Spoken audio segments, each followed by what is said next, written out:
சமூக ஊடகங்கள் பற்றி பல்வேறு விளக்கங்கள் கொடுக்கப்பட்டாலும், அதை சுருக்கமாகவும், எளிமையாகவும் சொல்ல வேண்டும் என்றால், உங்கள் கருத்துக்களை படைக்கவும், பகிரவும் இன்டர்நெட் மூலம் இணைக்கப்பட்ட ஒரு தளம் அல்லது மேடை என்று கூட சொல்லலாம். இப்ப சமூக வலைத்தளங்கள்லாம் நம் வாழ்வில் இன்றியமையா அங்கங்களாக மாறிவிட்டது. சமூக வலைத்தளங்களை நாம் கட்டுப்படுத்துகிறோமா அல்லது நம்மை சமூக வலைத்தளங்கள் கட்டுப்படுத்துகின்றனவா என்று கேட்டால் நம்மில் ஒரு சிலர் மட்டும் பதிலளிக்கக்கூடும். ஏனெனில் சமூக வலைத்தளங்களால் ஏற்படும் நேர இழப்பு பற்றி பலரும் சிந்திப்பதே இல்லை. சமூக ஊடகங்கள் நல்ல நோக்கங்களுக்காக உருவாக்கப்பட்டவை. இவை எண்ணற்ற பயன்களை கொண்டவை. பள்ளி பருவத்தில் உடனிருந்த நண்பர்களை மீண்டும் கண்டறிய சமூக வலைத்தளங்கள் மிகுந்த பக்கபலமாக உள்ளது.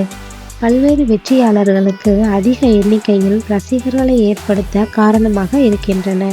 பொதுவாக நமது எண்ணங்களை பகிர்ந்து கொள்வது தொடங்கி கல்வி, தொழில், வேலைவாய்ப்பு, விளம்பரம் என அனைத்து துறைகளிலும் துரிதமான தகவல் பரிமாற்றத்திற்கு சமூக வலைத்தளங்கள் அடிப்படையாக விளங்குகின்றன.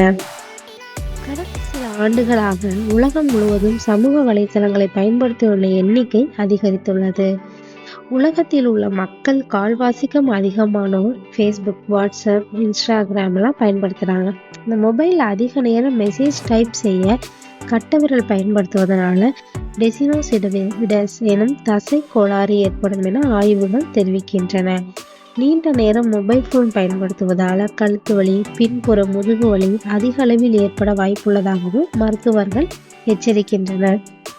முன்காலத்தில்தான் குற்றம், பாதிப்பு, திருட்டு என பல்வேறு வகையான குற்றங்கள் நேரடியாக நடந்து கொண்டிருந்த காலம் போய் இன்று சமூக ஊடகங்களில் நமது நடவடிக்கைகள் மூலம் நாம் குறிவைக்கப்படுகிறோம் என்பது எத்தனை பேருக்கு தெரியும்? சமூக வாழ்க்கை இல்லாமல் வாழ்க்கையே இல்லை என்று சொல்லலாம். ஆனால் சமூக ஊடகங்களில் கணக்கு இல்லை என்றால் வாழ்க்கை நூலாகிவிடுமா? இந்த கேள்விக்கு பதில் என்ன? நமது பாதுகாப்பு நம் கையில் என்பதை உணர்ந்து எந்த விஷயத்தை எங்கே பகிர வேண்டும் என்பதை தெரிந்து சமூக ஊடகங்களை மிகவும் கவனத்துடன் பயன்படுத்துவது நல்லது. மேலும் தகவல்களை அறிய தமிழ் மீடியா 360 சேனலை லைக் அண்ட் ஷேர் பண்ணுங்க.